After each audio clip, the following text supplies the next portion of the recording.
utilizar e divulgar também o trabalho. Então, tá. Acho que já está gravando aí, né? Deixa eu ver se apareceu Sim. para mim. Tá, sim. Tá gravando.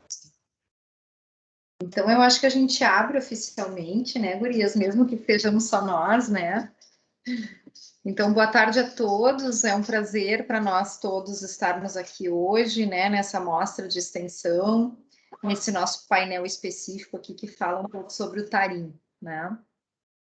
E é um prazer também ter conosco neste painel aqui nossos convidados e parceiros do Serviço Jesuíta de Migração e Refúgio de Porto Alegre. Espera aí que eu vou ter que abrir a porta, porque tem mais uma pessoa aqui. Agora sim. E dos nossos parceiros, né, do Serviço Jesuíta de Migração e Refúgio, a gente tem hoje aqui conosco a Raquel Lozecan, que também está aqui representando, né, o serviço como analista social, né, Raquel? E que nunca muito nos honra, porque também é egressa da casa, né? A Raquel que tem formação aqui no curso de Relações Internacionais também. Nos acompanha do serviço a Bibiana Campana, que também é analista social, junto ao SJMR.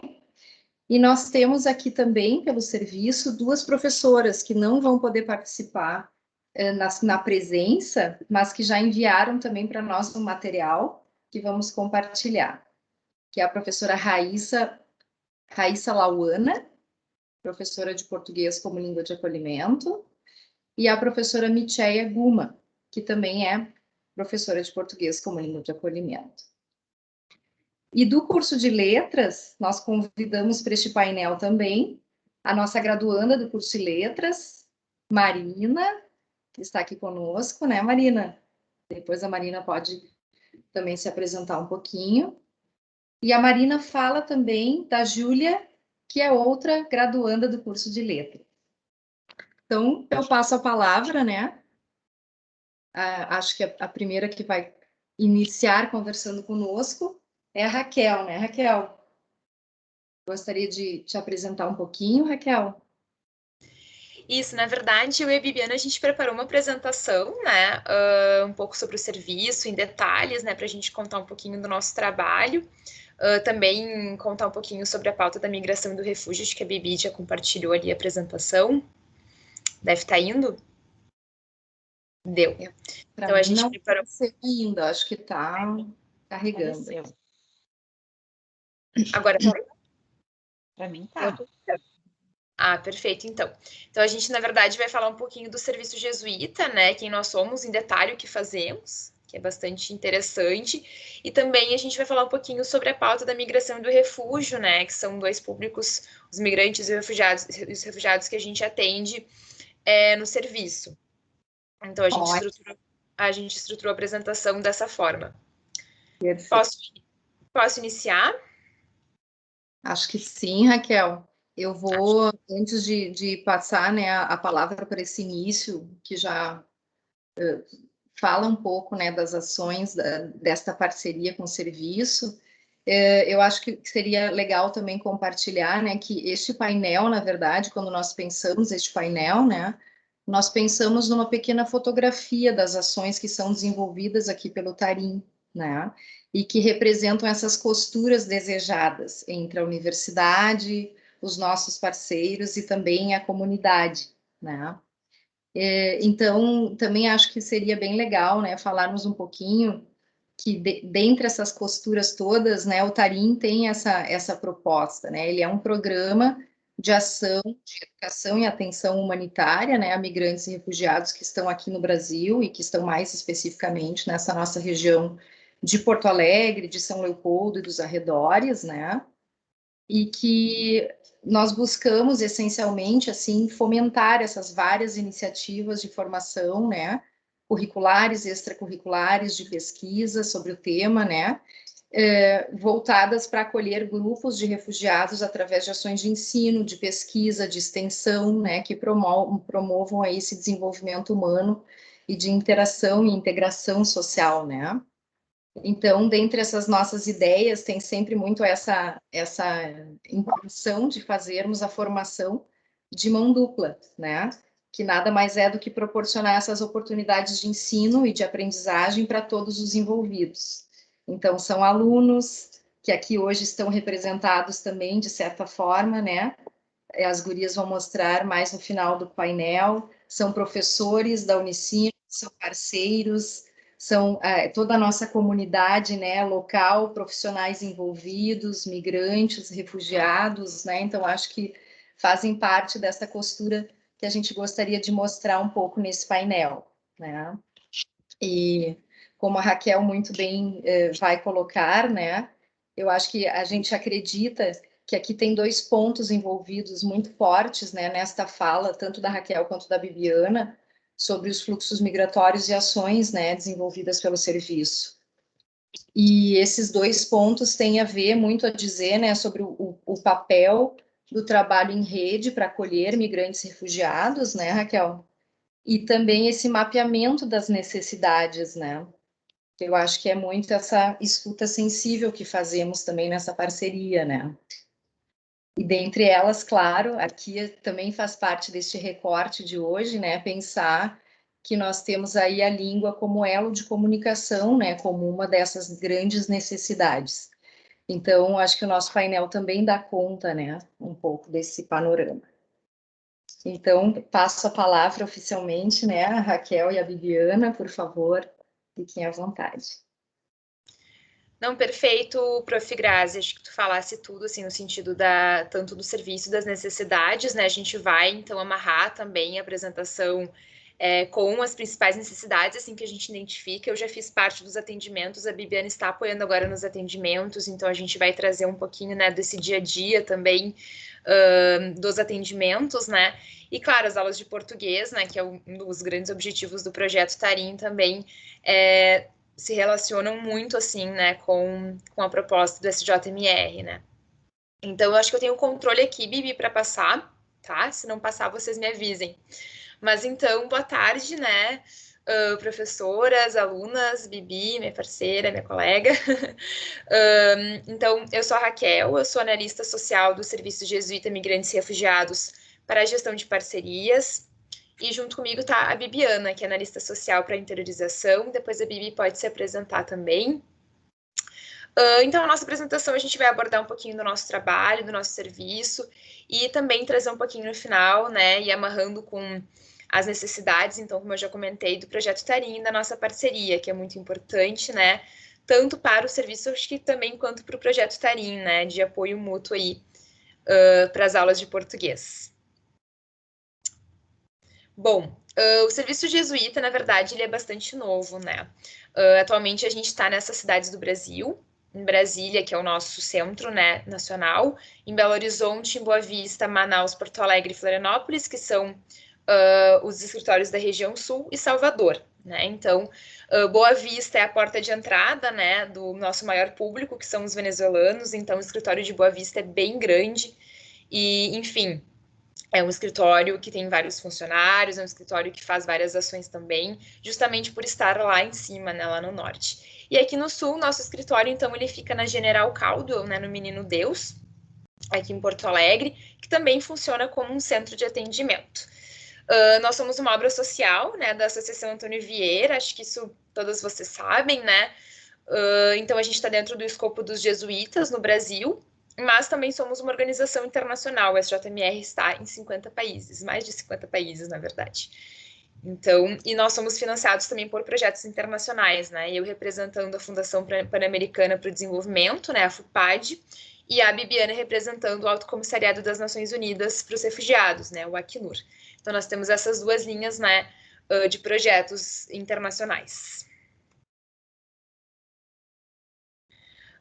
Esse é o nosso centro de atendimento, essa fotinha é um pouco antiga, né? Alguns funcionários já foram desligados, outros chegaram, mas acho que é aqui na frente da casa, é uma fotinho bem bonita, né? Esse aqui é o nosso centro de atendimento, aqui está o nosso endereço, o telefone, o horário, né? Nós funcionamos mesmo como um centro de atendimento, então a gente sempre pede que as pessoas agendem, né, os atendimentos, mas também a gente trabalha por demanda espontânea, né? Então os dois casos acontecem. Esses são, então, os nossos principais eixos de atuação dentro do serviço, né? É o acolhimento, a proteção, a assessoria jurídica, a integração socioeconômica, a integração comunitária e a incidência política, né? E todos esses eixos, eles se relacionam, tá? A parte da proteção, na verdade, a gente atua em 3 grandes eixos dentro da proteção, que é a assessoria jurídica, a integração comunitária e o apoio psicossocial, né? Que daí está dividido entre a parte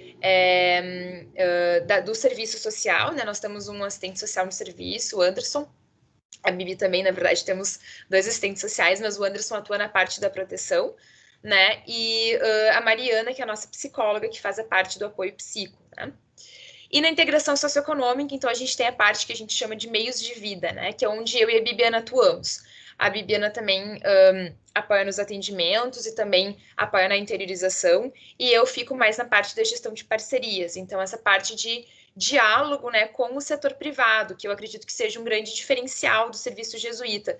Tanto a interiorização, né, que é o braço da Bibiana, que é muito importante para fazer esse diálogo, tanto com as redes, né, dos municípios, para trazer as pessoas interiorizadas para cá, muito importante, assim, né, porque a maioria das pessoas vem de Boa Vista. Tanto a parte da gestão de parcerias, que é um diálogo com o setor privado, né, ter essa linguagem, esse olhar voltado para o setor privado, para sensibilização de empresas, né. O que a gente mais vê, assim, nas outras ONGs é um certo distanciamento, talvez, do setor privado, e no SJMR a gente tem esses 2 braços, de interiorização e de diálogo com a rede privada. Aqui um pouquinho sobre a proteção, né, passando rapidamente, né, não é onde a gente atua, mas rapidamente é um eixo de acolhimento, né, que seria voltado aos direitos dessas populações, então a parte do serviço social e a parte do apoio psico, né, que é bastante importante. No serviço de proteção, né, a gente tem várias atividades bem legais, assim, que a Mariana e o Anderson promovem, né, a Laura também da assessoria jurídica, que é, enfim, rodas de conversa, produção de cartilhas. A gente teve 2 cartilhas produzidas agora, que é de prevenção à violência de gênero, né? Então, prevenção de violência contra as mulheres, que a gente sabe que, infelizmente, é uma realidade, né? Também entre a população migrante. E também a prevenção de violência contra a população LGBTQIA+, que também é uma realidade, né? Infelizmente. Então, esse trabalho, né, de garantia de direitos, de acesso a direitos, fica mais com a parte da proteção. Né? Então, ali, atenção a casos de proteção de imigrantes e refugiados em situação de vulnerabilidade, em situações emergenciais, né? Eu acho que expressa bem, descreve bem o serviço, né? E o referenciamento à rede de proteção social, né? Buscando acesso e garantia de direitos básicos, também esse diálogo muito forte, né? Com a rede socioassistencial. E a gente também tem o pessoal da produção, da proteção, faz a doação de kits humanitários, né? Kits que a gente chama também de dignidade, podem ser chamados assim também, que são pequenos kits, né, que as pessoas recebem com materiais de higiene, basicamente, né. Então, essa é a função, né, digamos assim, da proteção. E também a assessoria jurídica, que hoje em dia é uma dos eixos, assim, que mais tem demanda, né, que seria a regularização migratória, a documentação. Isso aí é bem importante, tanto para os passos seguintes, né, para conseguir um emprego, por exemplo. A assessoria jurídica, né, que eu comentei rapidamente, essa aqui na fotinho é a Laura, nossa assessora jurídica, numa das nossas ações, né, que já pega a integração comunitária também, que é quando a gente leva o serviço, né, para a comunidade, quando a gente faz atividades na comunidade. E a assessoria jurídica, ela está em todos os espaços, né, porque ela é um serviço, né, é um eixo que demanda muito... Enfim, é muita incidência, assim, a Laura tem bastante demanda, a gente teve um evento agora, inclusive, que a Bibiana pode até falar mais sobre, ela que estava à frente da organização de vacinação, né, onde nós estávamos lá, a Laura estava representando também o SJMR na parte de documentação, né, então é um serviço muito demandado, realmente, dentro do SJMR, né. E além dessa parte da documentação, também tem os auxílios em visitas domiciliares, o acionamento da rede, enfim, tudo acaba se conectando, né?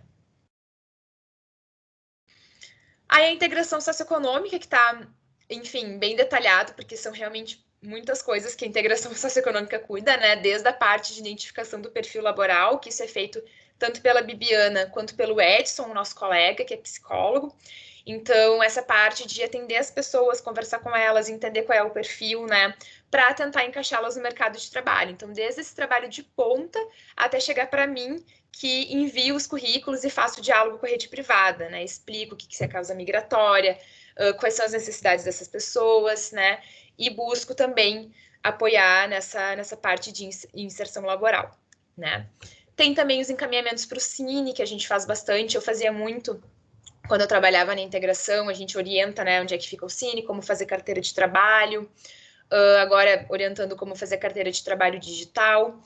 A gente não tem feito muito agora, mas a gente também procura fazer, sempre que possível, rodas de conversa, né, sobre como trabalhar no Brasil. A gente tem cartilhas também com alguns explicativos sobre os direitos, né, e deveres do trabalhador aqui no Brasil, algo que é bem importante, isso já entra nas necessidades, porque o que acontece muitas vezes é algumas empresas acharem que essas pessoas têm menos direitos por serem estrangeiras do que brasileiros, né?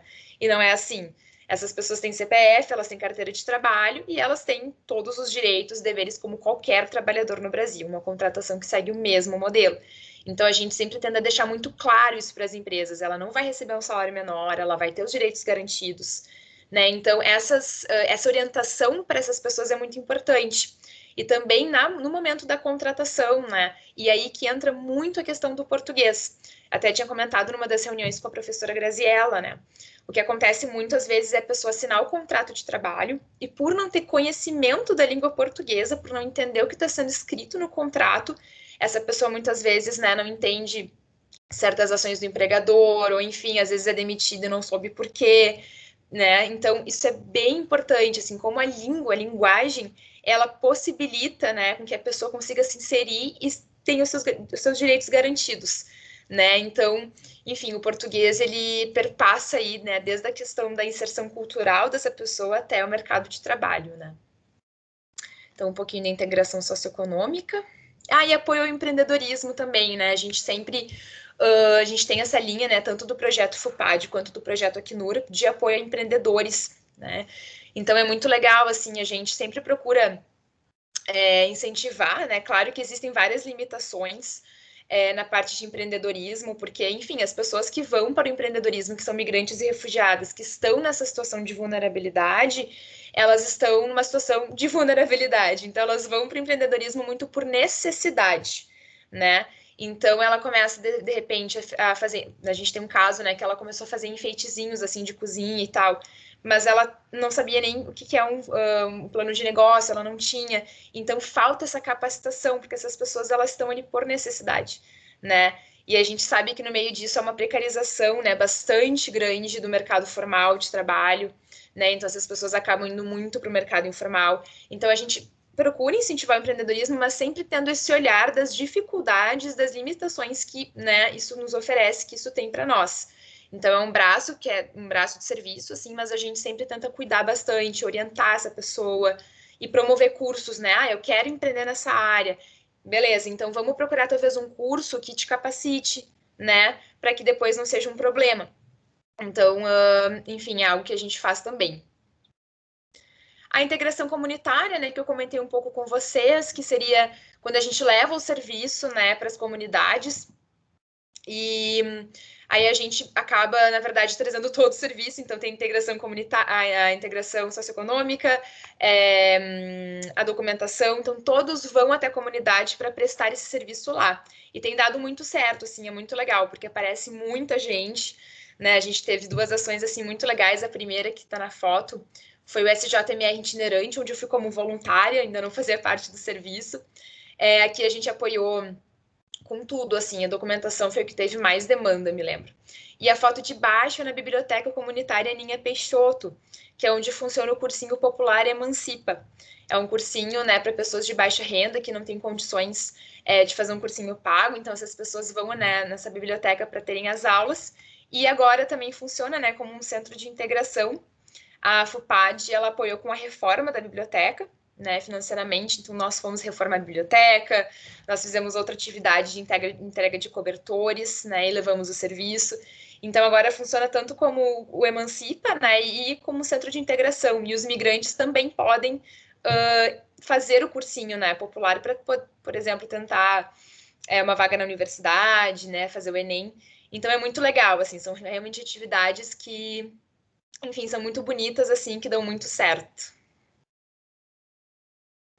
Aqui são as cartilhas que a gente produziu, que eu comentei com vocês, que é a prevenção à violência contra a população LGBTQIA+. Aqui uma roda de conversa na comunidade, e aqui é de prevenção contra a violência de gênero, né, produzidas pelo pessoal da proteção. As cartilhas, elas têm em espanhol também, né, para que as pessoas, os venezuelanos, né, que é a maioria do nosso público, possa entender. Então, é um trabalho realmente bem legal. Um pouquinho sobre as nossas promotoras comunitárias, né? Dentro da proteção, a gente tem 2 promotoras comunitárias que são venezuelanas, a Yamilete e a Blanca. Elas recebem, né, seguidamente, assim, capacitações pela nossa psicóloga, Mariana. Então, elas fazem rodas de conversa, supervisão semanal e discussão de casos específicos que elas trazem para nós, né, de famílias, por exemplo, ou de pessoas que estão numa situação mais crítica. E é muito legal, assim, porque são lideranças, né, venezuelanas que estão inseridas na comunidade e que trazem as necessidades para nós. Então, é bem legal, é como se fosse um braço nosso dentro da comunidade constante, né? Então, é um trabalho bem importante também. A nossa parte de incidência política, acho que a Bibiana pode falar um pouquinho mais. Não sei se tu quer falar, Bibi? Um pouco mais de incidência política.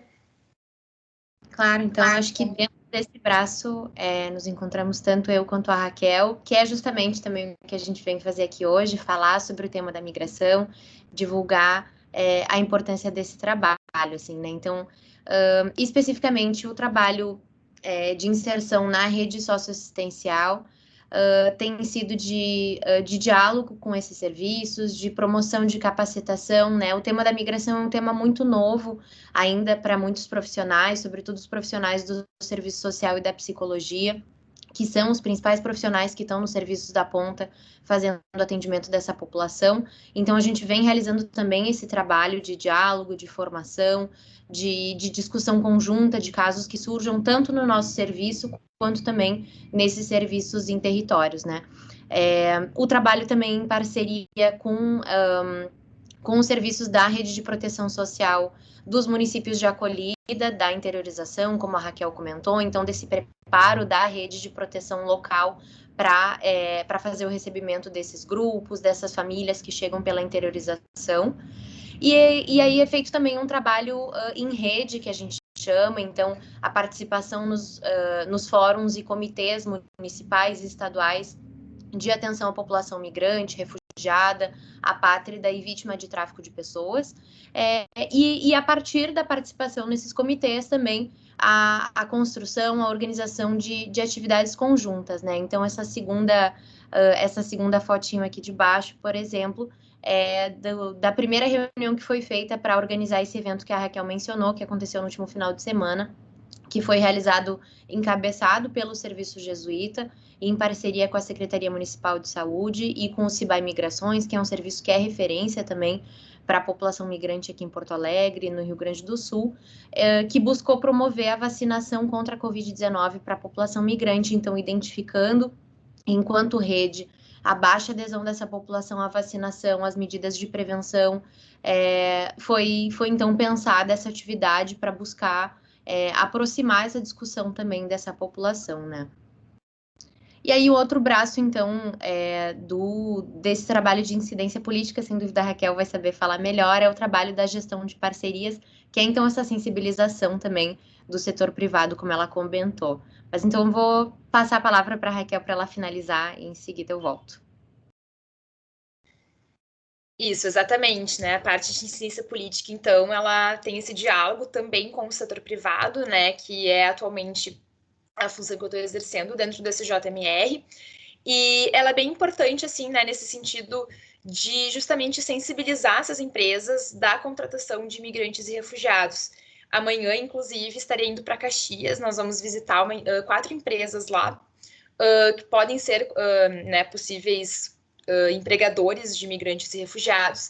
O pessoal de Boa Vista vem também, né, nossos colegas de lá, para a gente justamente apresentar o nosso trabalho, explicar como é que funciona essa contratação, por que contratar essas pessoas, né, refugiados na sua empresa. A gente tem um material, assim, bem interessante, que conta um pouquinho sobre esse fomento à diversidade, né, porque contratar migrantes e refugiados não só estará ajudando uma pessoa que quer recomeçar, né, a sua vida em outro território, mas também vai estar fomentando a diversidade na empresa, né, isso é bem interessante. Então, todo esse trabalho de incidência, né, basicamente ele ocorre para apresentar e para levar o serviço também, para que a gente seja, né, para que nós sejamos um ponto de referência tanto para os atendidos, né, quanto para a rede socioassistencial e quanto para o setor privado. Então, ter esse diálogo com todos, assim. E a gestão de parcerias, então, traz mais essa questão da rede privada, né? E nisso, né, também, dentro do serviço, além, né, dessa parte de diálogo com o setor privado, eu cuido das aulas de português também junto com a Giovana, né, que é a minha colega, nossa parceira também, do projeto FUPAD. Então, a gente promove as aulas de português dentro do serviço.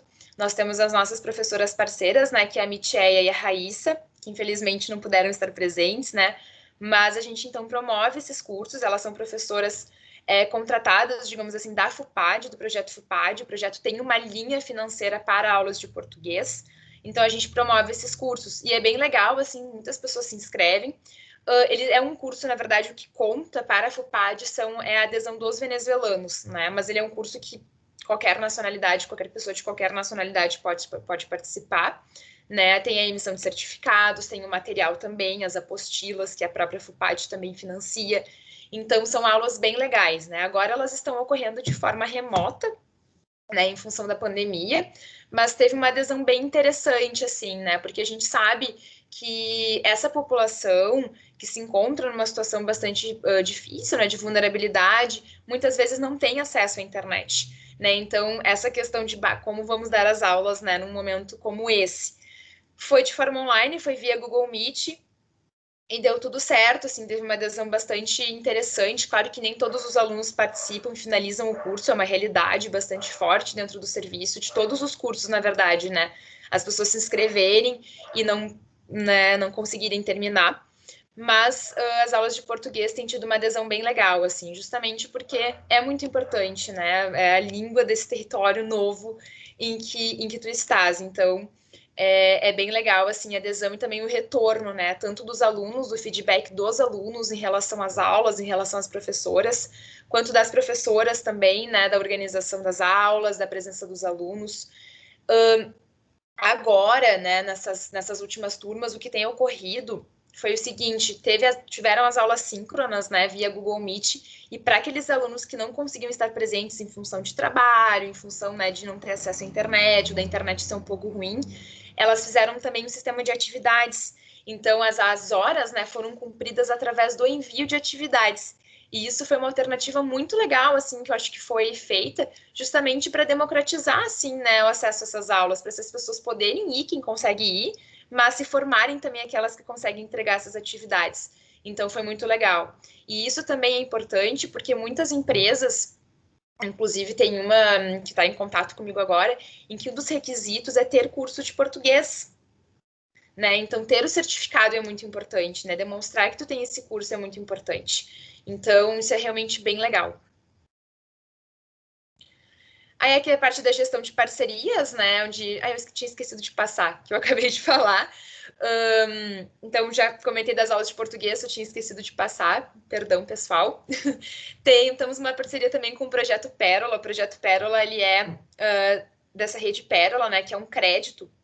Eles têm vários projetos muito legais, e um deles é um crédito para empreendedores que a gente está estudando, né? Mas que é um grande parceiro, assim, nosso, tanto para cursos na questão de parte financeira, inteligência financeira, né? Quanto para essa parte de empreendedorismo, né? Do Crédito Pérola. Então, é um parceiro bem interessante. E tínhamos como parceiro também a Diosa, Mão de Obra Feminina, que é uma startup de impacto social, né? Na geração de renda para mulheres.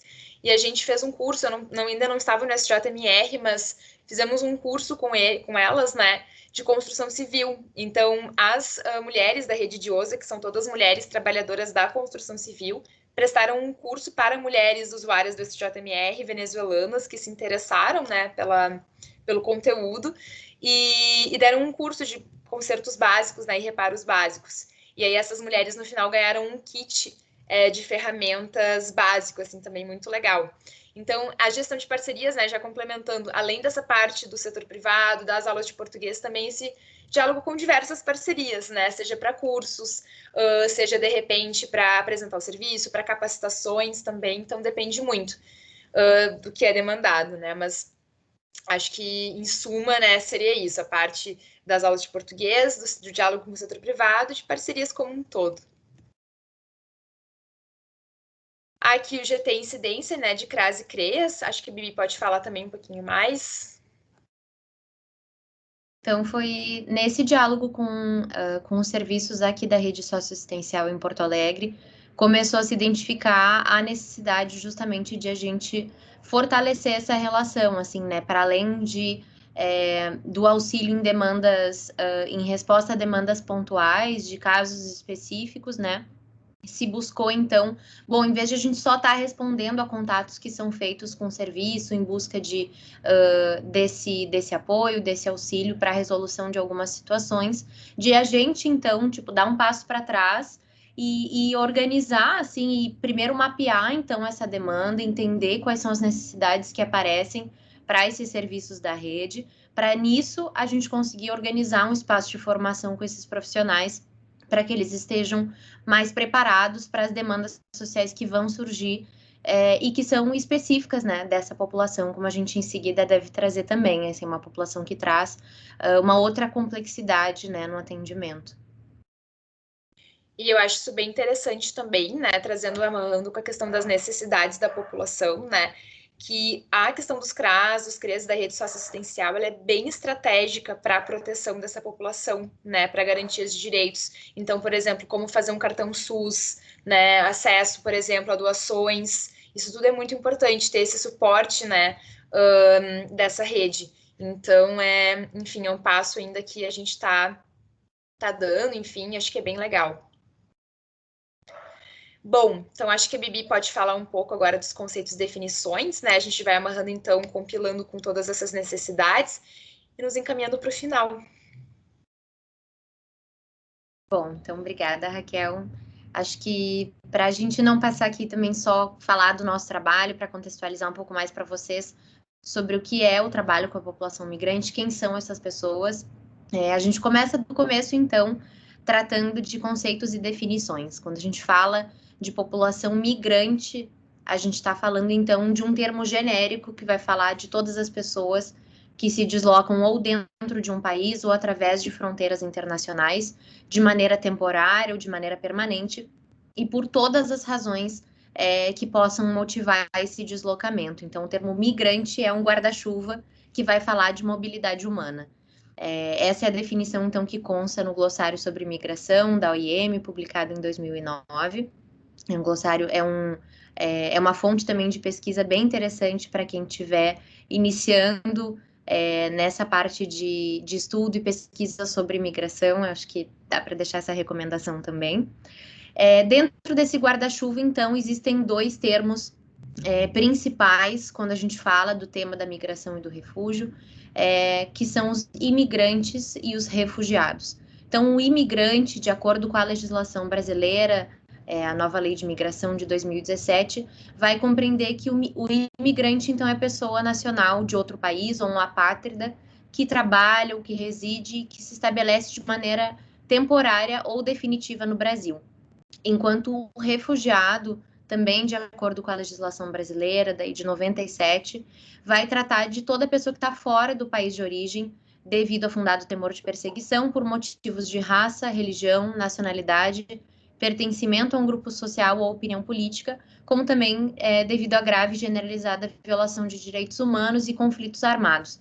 Então, essas duas definições são traduzidas hoje pela legislação brasileira, mas são resultado também de acordos e tratados internacionais firmados pelo Brasil, que buscam, então, a definição do conceito dessa terminologia para que, a partir disso, consiga se pensar na proteção dessas populações. E a principal diferença que, tradicionalmente, caracteriza o imigrante e o refugiado seria de que o imigrante trataria de uma migração voluntária, de uma migração, então, de uma pessoa que decide abandonar o país de origem de forma temporária ou permanente, em busca de melhores condições de vida, em busca de acesso a trabalho, em busca de estudo, e que o refugiado, então, trataria da migração que não é voluntária, que é aquela pessoa que precisa abandonar o país de origem ou o país de residência naquele momento, a residência habitual, pelos motivos, então, que são elencados, por grave violação de direitos humanos, por conflitos armados. Então, no momento em que existe um agente persecutório, seja ele o Estado, seja ele um grupo armado, seja um conflito armado que impeça a pessoa de se estabelecer naquele país. Hoje em dia, na área da migração, a gente entende que essa definição é mais complexa. Não simplesmente, que a migração não é simplesmente uma decisão de abandonar o país de origem, muitas vezes, simplesmente por buscar melhores condições, né? Se discute, bom, até que ponto a pessoa precisar deixar o país de origem, deixar sua família, deixar o país onde nasceu, onde cresceu, em busca de melhores condições de vida ou de acesso a trabalho, é uma migração, é um deslocamento voluntário, né? E aí, nisso, a gente pode, né, fazer a discussão também de quais são as relações entre os países que estabelecem esses fluxos migratórios, de que forma que eles acontecem, né? Quais são as relações, então, de dominação, de exploração, que motivam esses fluxos a acontecerem, né? Então, trazendo um pouco de... Eu não sei se o slide está passando para vocês, eu imagino que sim. Passou agora? Eu passei. Então, trazendo um pouco de forma mais concreta, né, a migração. Hoje no mundo existem 82,4 milhões de pessoas deslocadas. Esse é um dado de 1990 a 2020. 48 milhões das quais são deslocados internos, então pessoas que se deslocam dentro de fronteiras nacionais, e 26,4 milhões são refugiados, então pessoas que têm o status de refugiado reconhecido. 73% dessas pessoas foram acolhidas por países vizinhos. E essa é uma discussão bastante interessante também, que muitas vezes é muito invisibilizada pela mídia internacional, de que a maior parte dos fluxos migratórios hoje são migrações sul-sul, que a gente chama, então, que populações que saem de países do sul global e são acolhidas por países do sul global. Esse é um dado super interessante de a gente perceber que, claro, que a maior parte das pessoas, bom, preciso abandonar o meu país de origem, a primeira coisa que eu vou fazer vai ser buscar esse refúgio, buscar esse acolhimento num país próximo, que eu possa, muitas vezes, estar fazendo um deslocamento por fronteira terrestre, eventualmente até fazendo esse deslocamento a pé. E aí, dentro dessa discussão, então, 86% dos países de acolhida são países em desenvolvimento, então, frequentemente países do sul global, né? Entre as 5, então, principais populações que vêm gerando esses fluxos migratórios, a Síria ainda hoje é o país que mais gera refugiados, seguido da Venezuela, em seguida do Afeganistão, do Sudão do Sul e do Mianmar. Então, esses são os 5 principais países de onde descendem os refugiados no mundo hoje, né? No Brasil, então, falando dos últimos 20 anos, de 2000 a 2020, foram registrados mais de 1,5 milhão de registros migratórios. Isso não significa que hoje existam 1,5 milhão de imigrantes no Brasil, porque muitas vezes o Brasil serve como país de acolhida temporária, né? Ou país de deslocamento entre rotas que esses migrantes possam estar fazendo. Então, mas dentro, então, desse dado da população migrante no Brasil, a Venezuela hoje é a população que chegou com maior expressividade, então 162 mil pessoas já estão registradas junto à Polícia Federal, seguida dos haitianos, que é um fluxo bastante antigo aqui no Brasil, no Rio Grande do Sul e em Porto Alegre, ainda um fluxo bastante expressivo também. Em seguida, os bolivianos, com 134 mil pessoas, os colombianos com 83 mil. Então, se tratando de Rio Grande do Sul, aproximando ainda um pouquinho mais o olhar, nos últimos 20 anos, como comentei, os uruguaios, então, foram a principal população de acolhida aqui no estado, seguida dos haitianos, em seguida dos argentinos e, por fim, dos colombianos. Então, é interessante de a gente perceber como esses fluxos se diferem e de como eles são resultado também de crises econômicas, políticas, de conflitos armados, né? Então, diferentes razões motivam essa mobilidade. eu queria fazer um apontamento, né, nessa parte, que a Bibi muito bem comentou, da migração ocorrer de forma sul-sul, né? Isso é um padrão observado, né? Por exemplo, a migração síria, né? A maioria dos sírios não vai para a Europa, por exemplo, como se acredita muito. Isso é um mito, né? A maioria está atualmente na Turquia, que é um país vizinho da Síria, né? A Venezuela acontece a mesma coisa, a maioria não está no Brasil, como muitos acreditam também, a maioria está na Colômbia, né? E no Peru. Então, é muito interessante a gente ver isso, porque tendo isso em vista, a gente já puxa também outras necessidades que essa população encontra em países em desenvolvimento, né, que não são países que, né, atualmente vamos pegar o Brasil, né, por exemplo, o Brasil está passando por uma grave crise econômica, crise política, né, que enfim, então os próprios brasileiros já estão em situações de necessidade, né, então quando a migração, né, acontecendo nesses países, existem outras necessidades que esses países já apresentam, que já é do histórico político-econômico destes países que estão recebendo essas pessoas, que precisam ser analisadas, né? A questão do emprego, por exemplo, é uma. A questão da língua pode ser também, né? Dependendo quem é essa pessoa, de onde ela vem e em que país ela está, para que país ela está indo. Por exemplo, os sírios, a maioria dos sírios são árabes e falam o idioma árabe. A maioria deles está na Turquia, atualmente migrando. Na Turquia eles falam turco, né? Então, existe essa questão da linguagem muito forte, que é uma necessidade muito importante também. Então, o fato de os países estarem, né, serem países em desenvolvimento, essa migração ocorrer sul-sul, ela aponta para várias outras necessidades, tanto internacionais quanto nacionais, né, dos países de recebimento, e como essas crises são geridas, né? Porque é muito importante, assim, por exemplo, Brasil e Venezuela, né? Vamos abrir a fronteira para os venezuelanos, né? Mas lá em Pacaraima, né? Lá em Roraima, o que está sendo feito para gerir essa crise também, né? Como é que está sendo essa entrada, né? Brasil e Venezuela são, enfim, parceiros históricos. A Venezuela, até então, até ali a parte quando ela foi suspensa, né? Ela fazia parte do Mercosul, né? Agora ela está suspensa em função das questões de direitos humanos, né? Mas como é que ficam essas relações para gerir essas crises, né? Então, isso é bem importante da gente pensar também. Desculpa te interromper, Bibi, só para fazer esse. Não, acho que foi um ótimo complemento e até para pegar um gancho também na tua fala. É interessante a discussão de que até que ponto o que é a crise migratória, né? Quem é que instaurou a narrativa da crise migratória e bem nessa linha do que tu diz, quem são os principais países que recebem, né?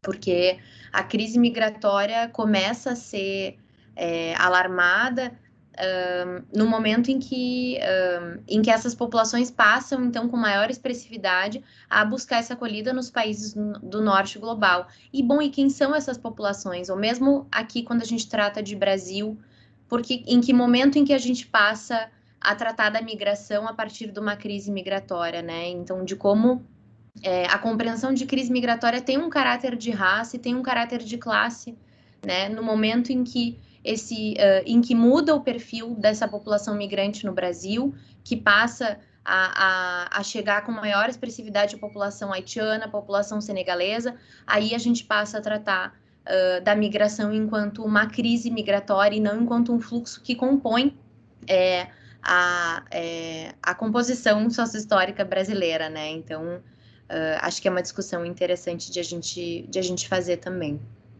Mas então... Muito interessante. Já quero puxar outro gancho que eu acho que é importante para a discussão, né? De necessidades, né? De novo, que é um dos grandes temas, que é muito essa questão, né? De classe e raça, principalmente se tratando da migração, né? Migrantes europeus, por exemplo, aqui no Brasil, têm um tratamento diferente de migrantes africanos, né? E isso é muito claro, assim. Então, como essa questão de raça, classe, nacionalidade, né? Isso interfere demais nas necessidades dessas pessoas aqui em território brasileiro, né? Então, isso é bem importante da gente analisar também. E isso acontece não só aqui, né? Enfim, a migração na Europa, que eu posso falar com mais propriedade, foi tema do meu TCC, por exemplo. Isso acontece demais, né? A gente sabe o grande preconceito que existe nos países europeus com as migrações, né? Então, isso também é um outro fator a ser analisado que influencia demais nas necessidades trazidas para essas pessoas.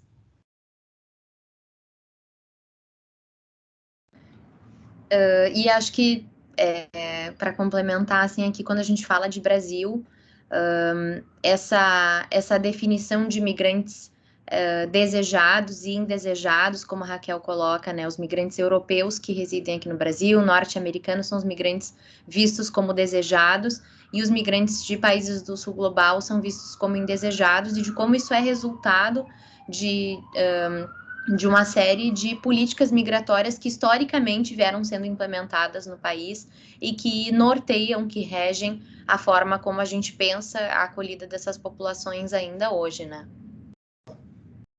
Bom, mas então, para dar continuidade, para encaminhar para o nosso encerramento, a gente traz aqui um pouquinho as informações a respeito do site da Polícia Federal. Essas são informações que frequentemente a gente traz também nos espaços de formação com os serviços da rede, justamente nessa perspectiva de estar autonomizando também esses servidores, esses profissionais, para que eles tenham conhecimento de onde buscar as informações a respeito da migração no Brasil. Então, a gente acaba fazendo aqui a rota junto com eles para que eles saibam onde acessar, quais são as informações que são necessárias. E aí, para tratar especificamente da população venezuelana, que é a principal população de acolhida no serviço hoje, acho que é interessante a gente contextualizar a Operação Acolhida. Então, a operação é uma força-tarefa humanitária, coordenada e executada pelo governo federal, então pelo Ministério da Cidadania, Ministério da Defesa, Ministério da Saúde, em parceria com o Exército Brasileiro, com organizações internacionais e organizações da sociedade civil, que desde então, de o início de 2018, buscou promover uma resposta emergencial para esse fluxo intenso que passou a entrar pela fronteira norte do Brasil. Sobretudo, então, na fronteira do estado de Roraima, né? Então, hoje a Operação Acolhida está estruturada em 3 grandes eixos. Primeiro, o ordenamento da fronteira, onde é feita a documentação e a vacinação. Em seguida, o acolhimento, onde é ofertado abrigo, alimentação e atenção à saúde. E aqui, pensando a saúde, então, como um todo. E o terceiro eixo, então, se trata da interiorização, que é o eixo onde eu trabalho hoje, que é o deslocamento voluntário de venezuelanos vindos de Roraima e hoje também de Manaus para outras unidades da federação, com esse objetivo de inclusão socioeconômica. Então, a interiorização é estruturada a partir de 4 modalidades. Então, existem 4 formas de a pessoa ser interiorizada. A primeira delas é a vaga de emprego sinalizada. Então, é nessa modalidade que o SJMR hoje vem atuado de forma bastante expressiva, que é nessa sensibilização do empregador no município, no estado de acolhida, que abre, então, a vaga de emprego para o migrante que está ainda no norte do país, e o migrante, com essa sinalização, faz esse deslocamento voluntário com o apoio do Exército, das organizações internacionais, para esse município de acolhida, para, então, um contrato de experiência e, eventualmente, uma contratação efetiva, entendendo que o trabalho nesse processo de mobilidade humana tem uma centralidade, assim, né? Porque é a partir do trabalho que é promovida a integração, a autonomia desses sujeitos. Outras modalidades, então, da interiorização incluem a reunificação familiar, que é quando no município de acolhida já se encontra um familiar desse migrante que pode se responsabilizar social e economicamente por ele. A reunião social, que se assemelha muito à reunificação familiar, sem que necessite de um vínculo familiar. Então, é um migrante que possa se responsabilizar por outro social e economicamente também.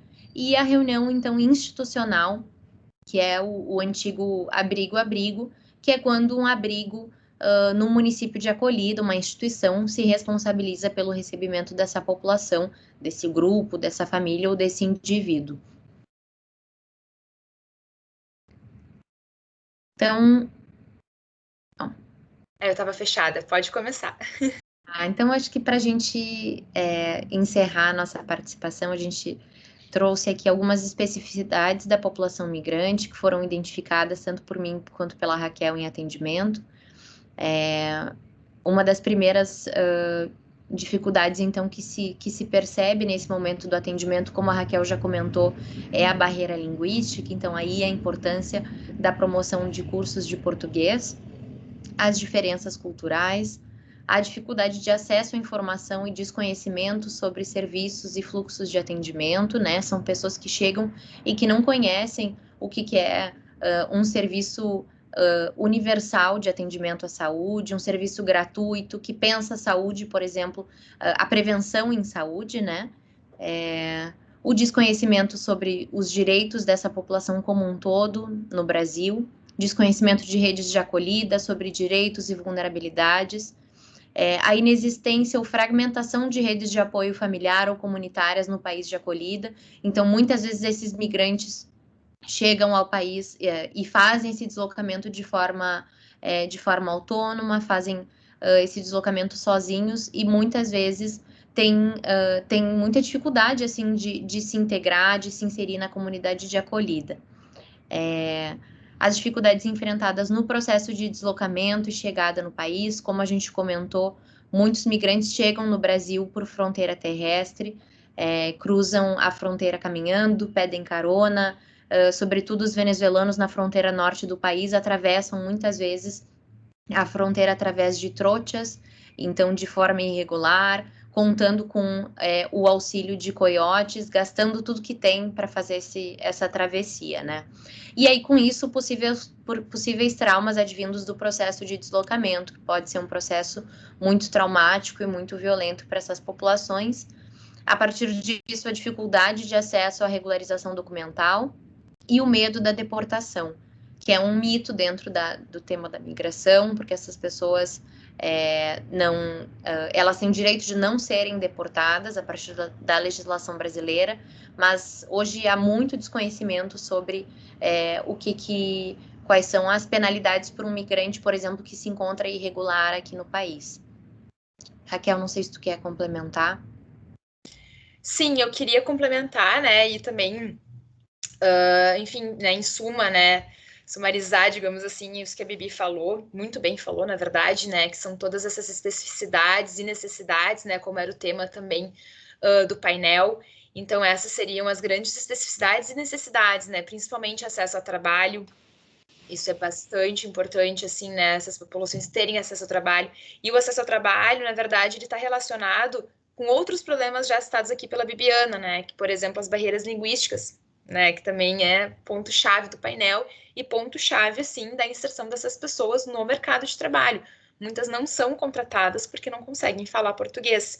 Isso já aconteceu em entrevistas, que eu, inclusive, tomei conhecimento, né, a parte dos direitos também, né, a gente até tinha conversado em várias reuniões, né, dos conteúdos da aula de português também, essa questão de acesso ao direito, né, a todos os direitos, direito à saúde, por exemplo, alimentação, tudo isso é muito importante também que isso seja orientado, né, para eles. Porque não é porque a pessoa é uma migrante que ela vai saber que ela vai ter todos os direitos como migrante naquele país. A gente também tende a achar isso, né?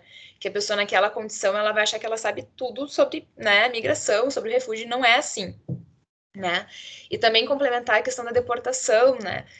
Existe um grande desconhecimento também, eu vejo às vezes pelos profissionais da Polícia Federal, né? Por tudo que a gente já, enfim, a nossa assessora jurídica até nos conta da Polícia Federal, porque para os refugiados, especificamente, existe um princípio, né, que é um princípio internacional, chamado princípio do non-refoulement, é um princípio em francês, que, na verdade, expressa, né, que os refugiados eles não podem ser deportados, eles não podem ser expulsos do seu país, né, do país em que eles estão agora, né?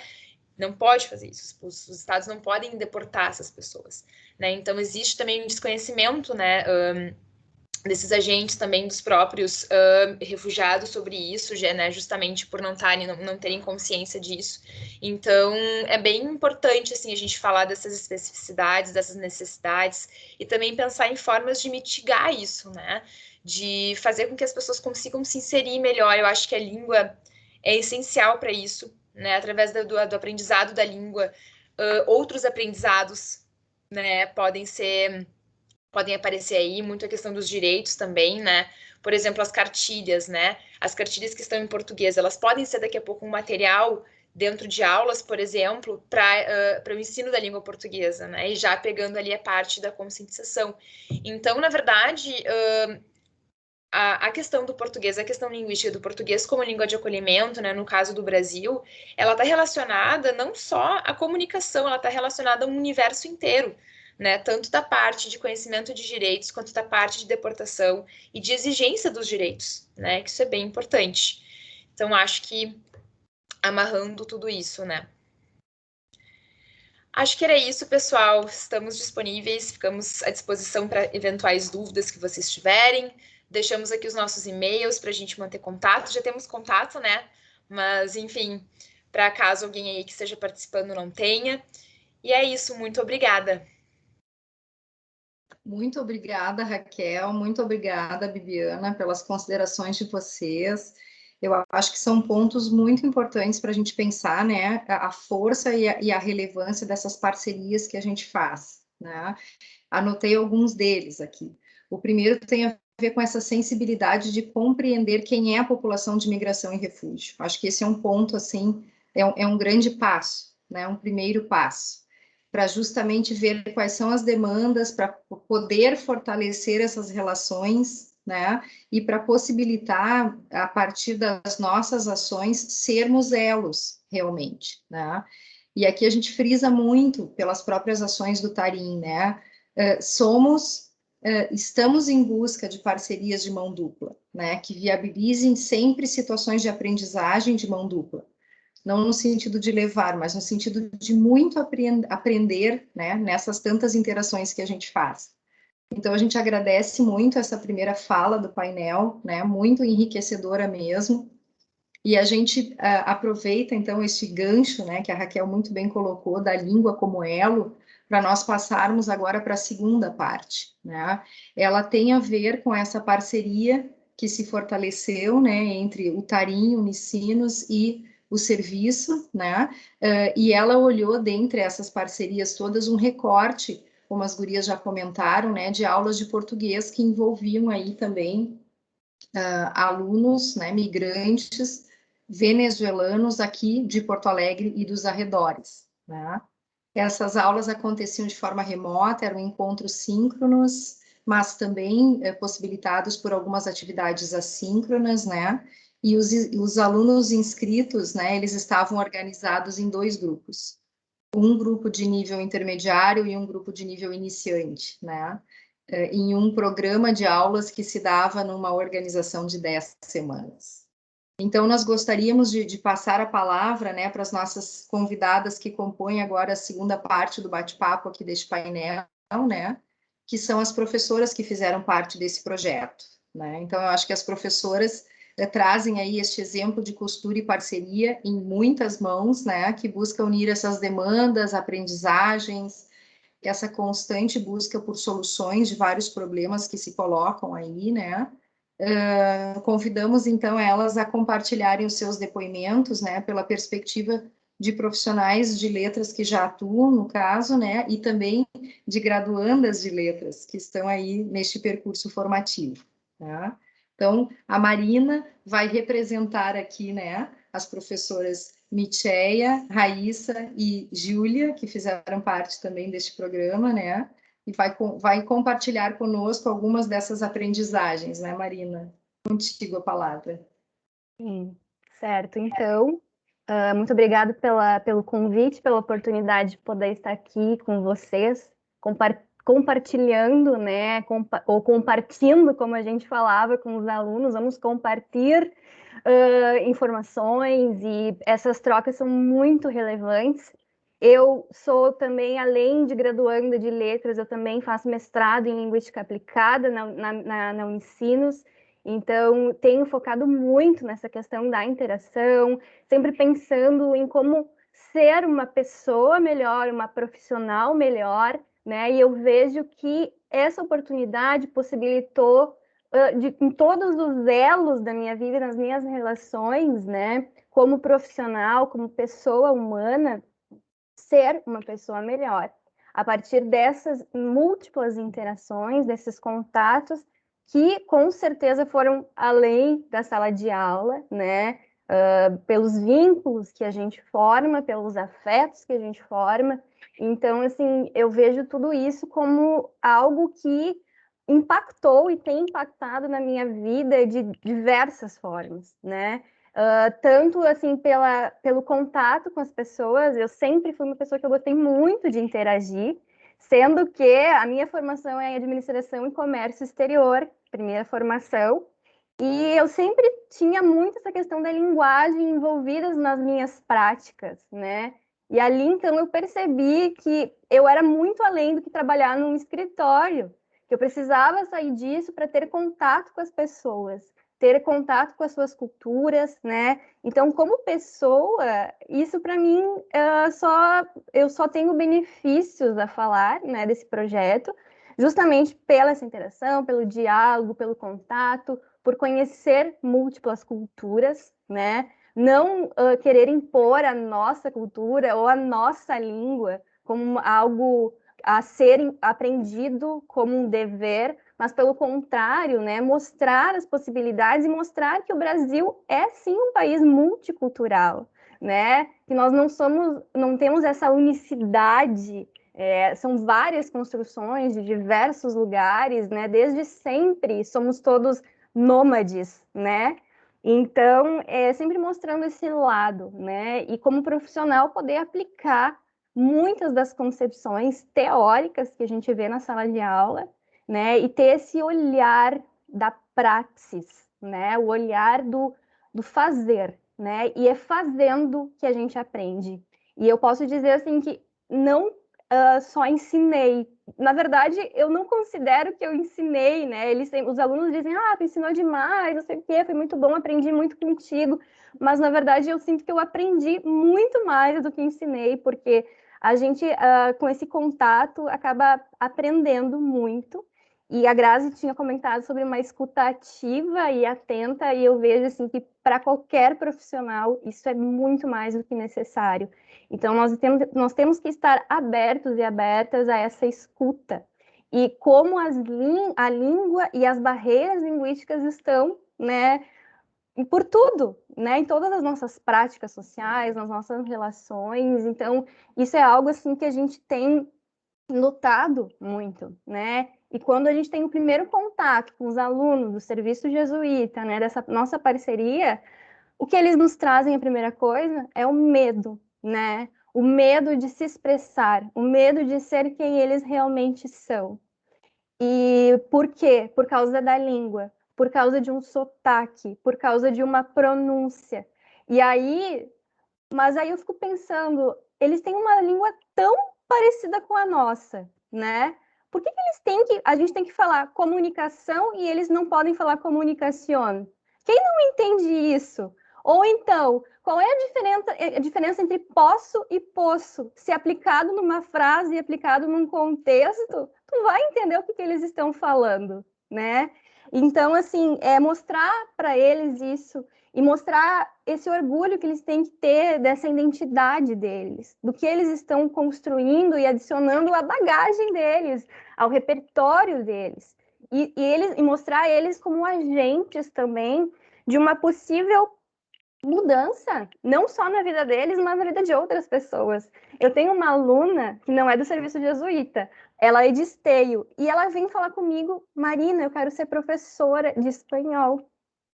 Então, não tem coisa mais linda do que tu ouvir um aluno teu que chegou e se perceber professor, poder professorar, que é o que a gente está fazendo justamente pela interação, pelo contato e pelo potencial que eles têm, né? Então, assim, quando a gente chegou na aula, essa minha percepção, não é só minha, mas é também das outras meninas, né?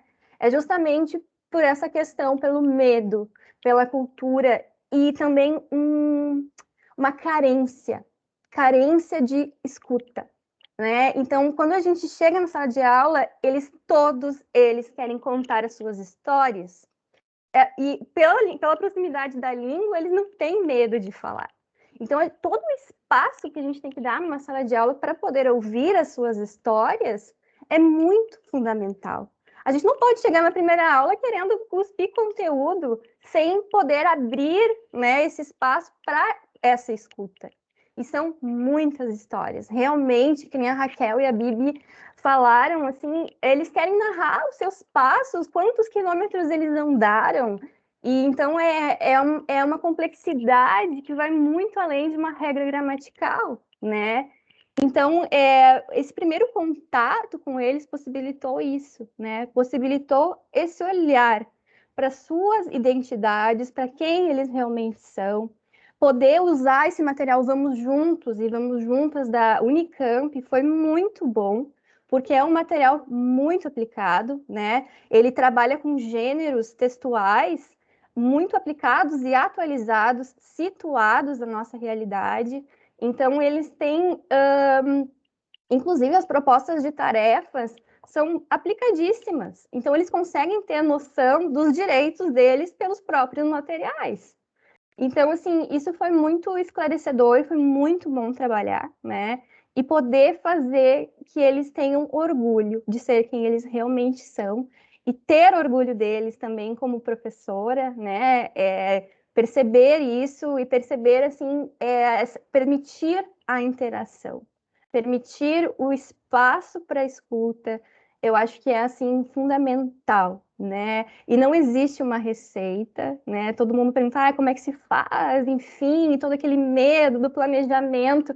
A professora Eliana Fabris fala, né, do processo de artesania, e eu vejo que o nosso trabalho é super artesanal, muitas mãos, exige um método, um início, um meio, um fim, uma dedicação total a isso, e está presente, não só de corpo, mas também de mente ao processo.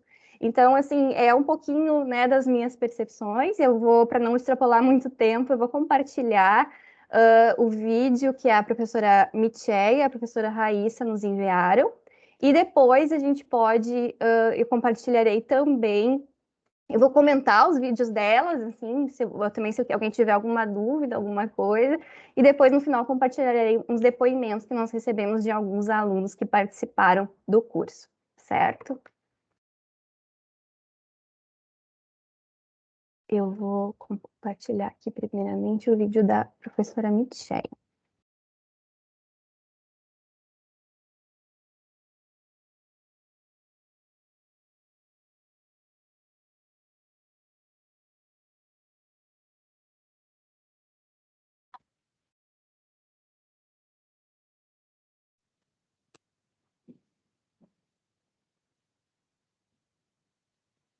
Boa noite a todos, a todas e a todos.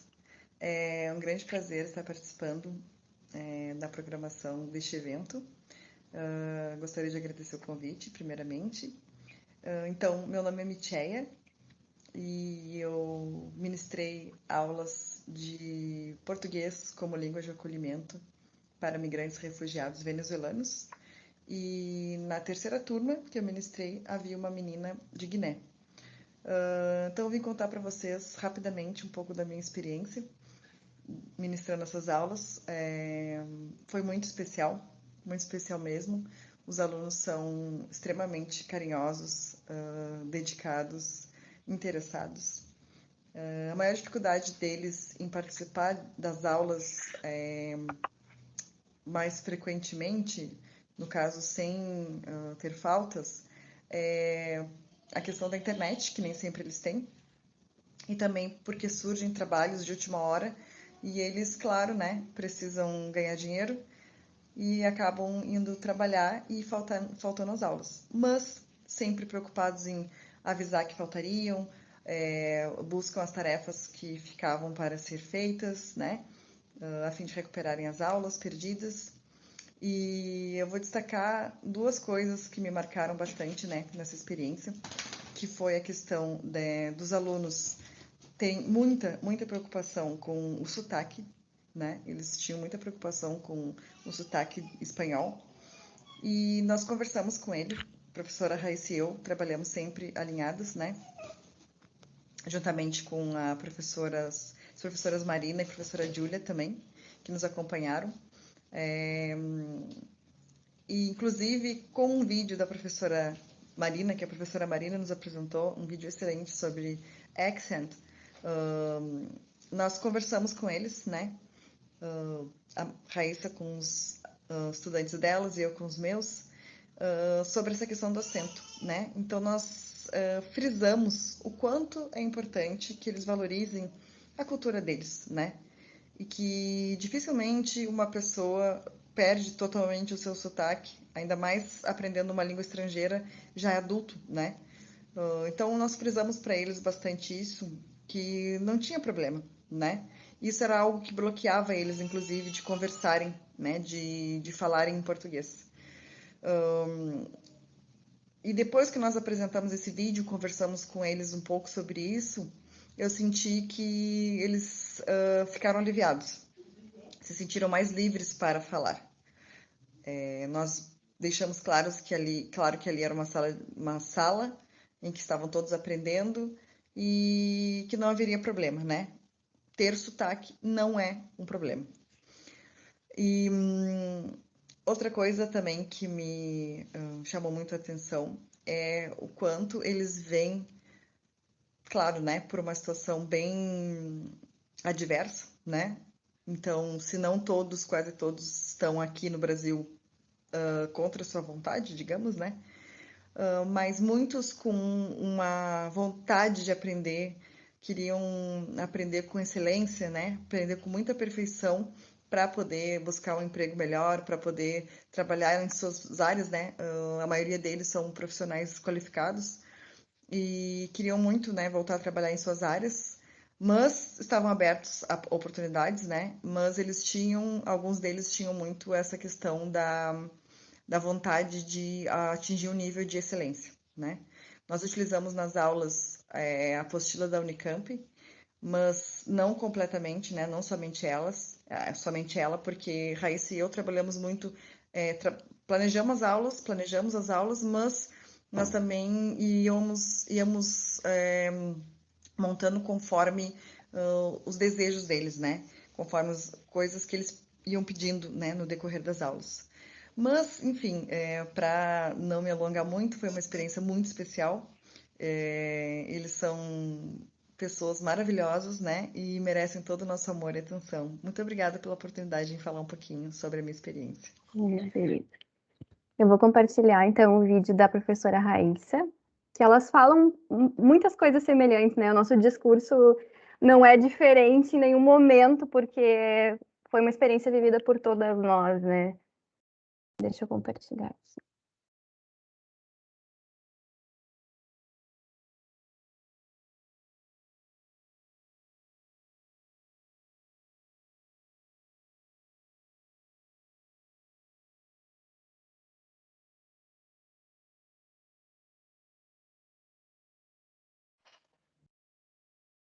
Marina, não abriu aqui ainda para nós, tá? Ai, peço desculpas, obrigado por me avisar. Eu acho que eu não compartilhei tudo, né? Deixa eu ver de novo.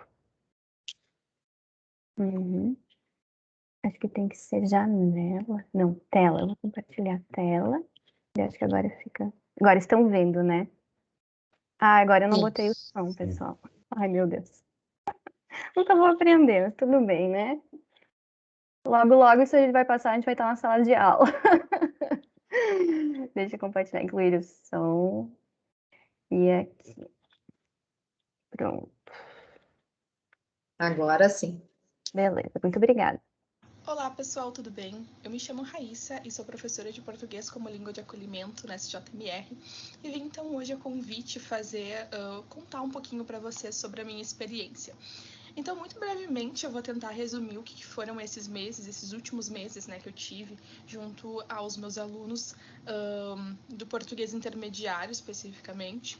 Foram, ao longo desses meses, 3 turmas de atendimento, turmas, então, que eu me vi desafiada, mas, ao mesmo tempo, eu consegui aprender junto com eles e reaprender, né, todo esse processo de ensinar português. E também fazer esse processo de conhecer o outro e me conhecer também ao mesmo tempo. Então, eu começo, na verdade, acho que isso é algo que é extremamente importante a gente dialogar quando nós falamos de português como língua de acolhimento, falando sobre um tópico que era extremamente comentado em aula, que era o fato de nós precisarmos, ou eles precisarem, na verdade, ter uma pronúncia igual ao nativo. E esse foi um tópico que eu sempre comentei muito e buscava conversar e reiterar para eles, de como o falar como um nativo talvez não fosse tão importante. E mostrando para eles que a importância de nós mantermos nossas raízes, nós mantermos as nossas origens. E acredito que aqui nós tenhamos um trabalho extremamente importante, que é de passar para esse aluno realmente que a história que ele traz e o seu sotaque muitas vezes vem para representar e vem trazendo, né, justamente essa parte dele, essa história dele que não deve ser perdida. E ao longo das aulas, então, nós buscamos desenvolver, eu, a professora Micheia, que estivemos o tempo todo em contato, nós buscamos desenvolver aulas que fossem, que respeitassem a realidade do aluno e que pensassem que, apesar de tudo, apesar desse aluno precisar aprender uma nova língua, nós precisamos pensar que o aprendizado ele pode ser múltiplo e esse aprendizado ele não precisa ser imediato, né? Ele também pode ser um aprendizado contínuo.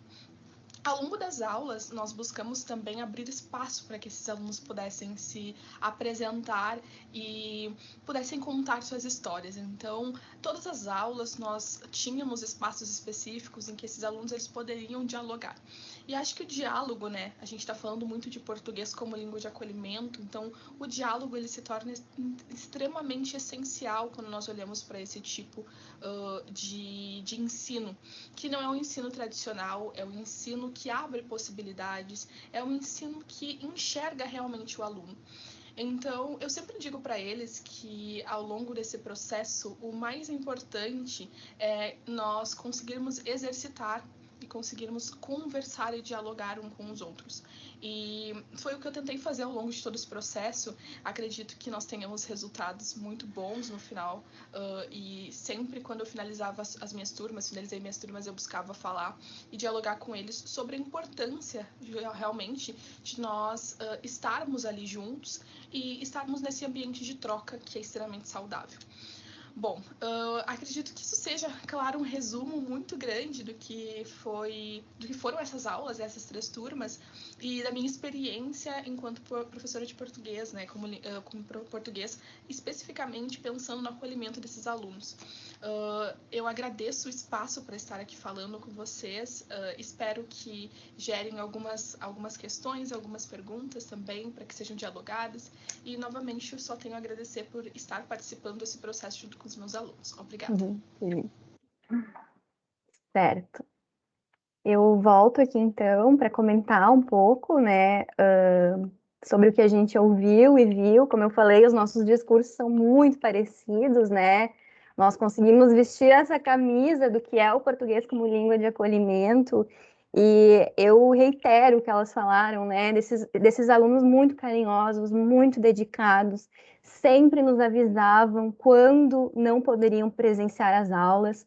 A gente tinha um grupo no WhatsApp, a gente ainda tem, e eles são muito parceiros, assim, e como esse elo inicial é uma sementinha, né? Mas como isso a gente vê crescendo e essa nossa ligação com eles ainda permanece. Então, eu tive chance de visitar alguns alunos, né? De ir na casa deles, conversar com eles. Eles sempre vêm falar com a gente, eles têm alguma dúvida. Ah, o meu filho tem uma dificuldade na escola com questão X, como é que a gente pode ajudar? Enfim, então a gente também manter essa disposição aberta para além da sala de aula, né? E como foi tudo além de uma sala de aula mesmo, porque cada um estava nas suas casas, com os seus acessos, também muda essa questão espacial da sala de aula, né, que a gente teve que enfrentar num período de pandemia. Então, a gente sempre, quando iniciava a aula, pessoal, peguem os seus chás, porque era inverno, né? Peguem os seus chás, seus cafés, seus cobertores. Então, assim, a gente tentava tornar aquele ambiente único, né? E também, ao longo das aulas, uma coisa que me chamou muita atenção, esse casal que vai falar, eles, com tudo isso que a gente foi mostrando para eles, a gente sempre no fundo da nossa tela colocava a bandeira da Venezuela e do Brasil, né? E eles compraram a bandeira do Brasil. E eles, quando a gente falava sobre isso, eles mostravam a bandeira do Brasil. E eu pensei, gente, olha só, né? Eu não tenho uma bandeira do Brasil na minha casa. e eles estão prestigiando a nossa cultura, eles também tinham a bandeira da Venezuela, né? E aí eu fiquei pensando, nossa, qual é o sentido que a gente está dando também à nossa nação, né? Então, por isso que eu digo, nesse aprendizado que a gente tem, né, de olhar para isso. Então, assim, é algo incrível, né? Eu não sei se vocês querem colocar alguma coisa, ou se eu já posso mostrar o vídeo deles, então, no final, com uma poesia que eles produziram na aula. Muito legal. Eu acho que a gente pode assistir o vídeo e depois a gente abre para nossas perguntas, né? Perfeito, perfeito. Eu vou fazer isso. É um vídeo muito bonito, assim, eles toparam muito em fazer, né? Eu não pressionei nem nada, eu disse, só se vocês quiserem. E eles, os dois estavam sempre presentes em todas as aulas. E eles criaram essa poesia a partir de tudo que a gente foi tratando, né? E eu tomei a liberdade, eles que construíram o vídeo, tá? Não fui eu. Mas eu tomei a liberdade de adicionar as legendas e fazer uma versão dessa poesia em português, para quem não tem ainda muito conhecimento sobre a língua espanhola, para vocês darem uma olhada assim, nesses detalhes das palavras que eles escolheram para produzir essa poesia. É muito lindo de ver, assim, e ver que deu sentido. Esses 10 encontros fizeram sentido. Tá, eu vou passar para vocês verem. Deixa eu só abrir aqui.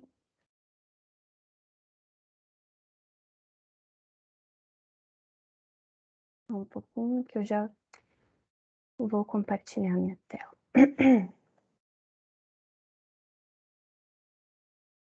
Agora eu vou adicionar o som.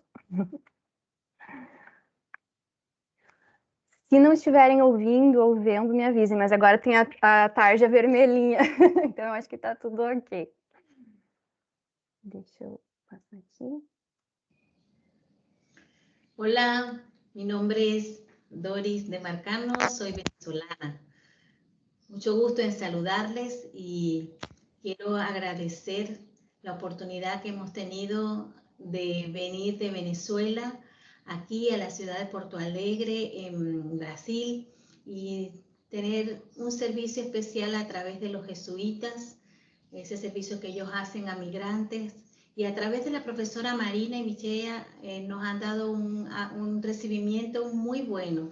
Estamos muy contentos porque ellas nos han enseñado algo de la cultura de aquí de Brasil, nos han enseñado la importancia de que nosotros nos vayamos adaptando de una manera integral, lentamente, sin estar presionados porque no manejamos bien el idioma. Realmente ha sido muy bueno para nosotros tener ese acogimiento de parte de ellas.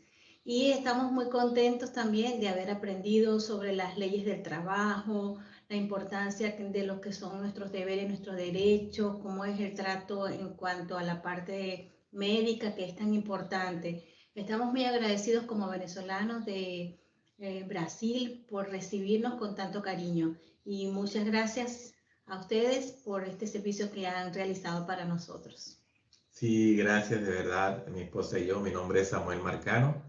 Estamos muy agradecidos por esa acogida tan especial al servicio jesuita, al migrante y refugiado, por haber colocado en nuestro camino este curso de introducción al portugués, que también, como decía mi esposa, estaba lleno de muchas instrucciones, especialmente ayudándonos a la integración cultural. Fuimos un grupo de venezolanos que hicimos el curso, pudimos conocernos mejor como compatriotas, compartir las cargas, ayudarnos y aprender mucho de la solidaridad. Así que de todo corazón, muchas gracias a la profesora Michea, a la profesora Marina y al Servicio Jesuita al Migrante y Refugiado por esta preciosa oportunidad. Seguimos creciendo, seguimos aprendiendo y los desafíos y retos que quedan por delante, estamos seguros que con la ayuda de Dios vamos a lograrlos. De nuevo, gracias de todo corazón.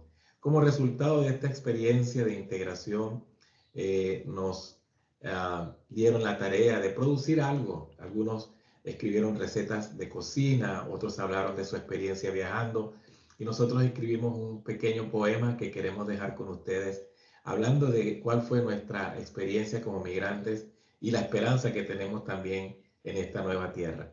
Gracias de nuevo por la oportunidad y que Dios les bendiga. Gracias. Ya cruzaste la frontera, pero no te has ido aún. Marchas lejos, pero nunca tanto como para olvidar quién fuiste. Aunque avanzas alejándote de casa y tus pasos están marcando un nuevo rumbo, no se puede deshacer las dulces cuerdas que por años se tejieron sin aviso.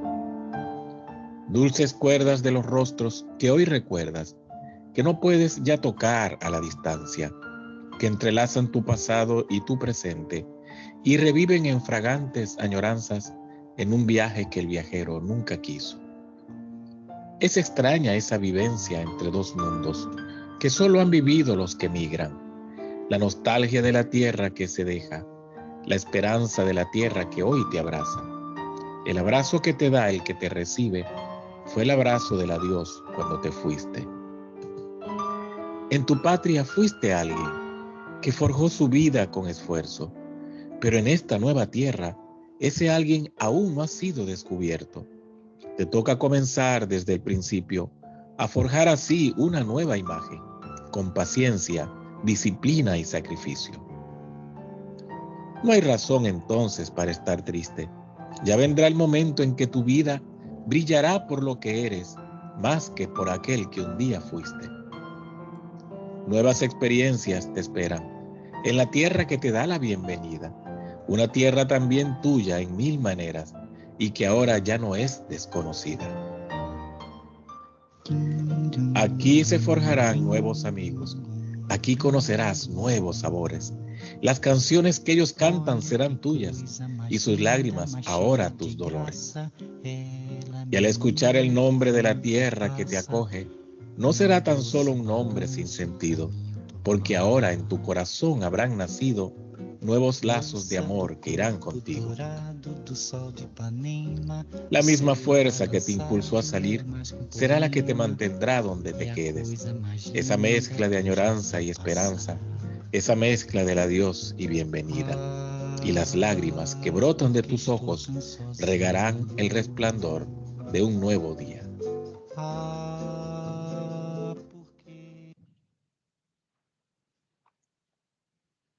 Bom, pessoal, depois desse vídeo eu fico um pouco sem palavras, eu fico muito emocionada, porque fazer parte da vida dessas pessoas é algo incrível que eu recomendo para todas as pessoas.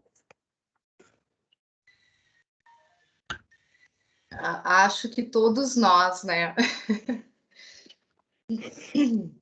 Então, a gente gostaria de dizer, Marina, e também, né, todas as profs envolvidas, e eu acho que as palavras da Bibiana e da Raquel nos trazem isso também, né?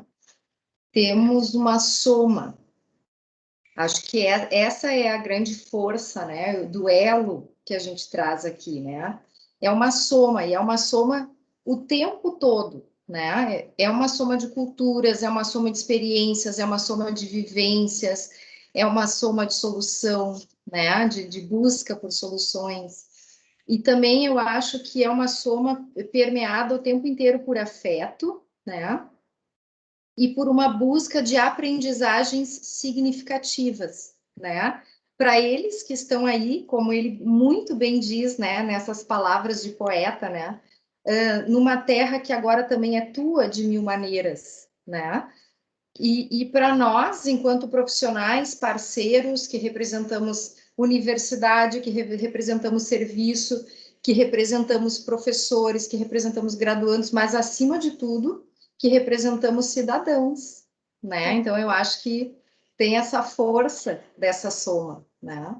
E a gente agradece muito a cada um de vocês, né, por terem trazido essa oportunidade da gente buscar justamente nesse lugar que é uma amostra de extensão, né, a potência de tudo isso. Então, a potência de sermos pontes, né, e sair de fato desse muro da universidade. Isso eu sempre falo, né, como isso é importante ter esse contato e também essa via de mão dupla, né, trazer isso para a universidade, mostrar que sim, é possível quando a gente se une e forma uma rede, quantas coisas a gente consegue construir, né? Então, assim, é uma experiência muito marcante e é incrível, e eu espero que não seja a primeira e última, né? Eu espero que continue e do que puder, assim, se é possível, podem contar comigo, né? Eu gosto muito disso, é algo, assim, que me faz uma pessoa mais feliz, né? E esse é o nosso convite mais genuíno, né? Que muitos Exato. possam vir e se envolver, né? O Tarim aqui na Unicinos de Portas Abertas, o serviço, né? Representados aqui pela Raquel e pela Bibiana de Portas Abertas, eu acho que essas parcerias que a gente estabelece representam, né? Esses caminhos. Então, eu sei que nós já passamos do tempo, mas eu gostaria de abrir, né? Para que vocês pudessem comentar, perguntar, e talvez a gente deixe perguntas que venham ser respondidas depois num outro encontro que a gente possa vir a fazer, né? Eu acho que isso é importante. Sim. Isa, por favor. Eu não quero perguntar, Grazi, eu só quero realmente cumprimentar essas mulheres lindas, fortes, inteligentes e solidárias e tão... Eu tô aqui chorando, gente. Tão comprometidas com esse trabalho, com essa causa. Me dá tanto orgulho, vocês me dão tanto orgulho, me dão tanta esperança nesses tempos tão sombrios, tão fascistas, tão hediondos. Vocês me dão muita esperança, me dão uma esperança de que a gente consiga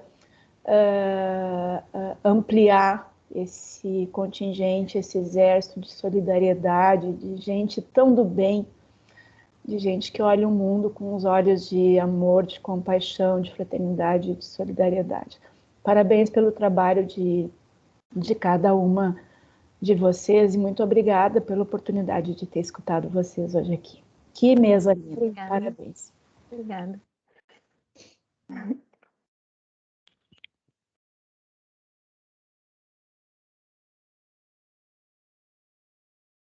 Acho que sou eu, Querida. né? Maura, querida, por favor. Bom, gente, ainda a minha sorte que eu fui e voltei, né? Eu ia perder tudo isso. Eu peguei um pedaço do trabalho da Raquel, da Bibiana, aí saí para uma reunião curtinha, voltei a tempo de pegar um pedacinho da Marina. A gente acompanha um pouco o trabalho de vocês à distância, mas sabemos os impactos, os números, a gente sabe de tudo isso, mas diferença mesmo a gente vê nesses momentos e que, como diz a Isa, a gente se emociona e se orgulha, né? Porque a gente está conseguindo formar gente, eu acho que isso é bom, né? Que olhe, que seja atenta, que seja sensível, que seja competente tecnicamente, mas não só isso. E fico também, eu tô aqui com os olhos inchados, tentando me controlar. É difícil, né? É bem difícil, porque, enfim, a gente renova as esperanças e quando a gente está cansado e vê uma coisa dessas, a gente até esquece, né? E já quer fazer uma outra coisa, outro projeto, envolver outras pessoas e vira a nossa cachaça, né? Mas que bom, gurias, parabéns. Um orgulho para nós ter vocês aqui.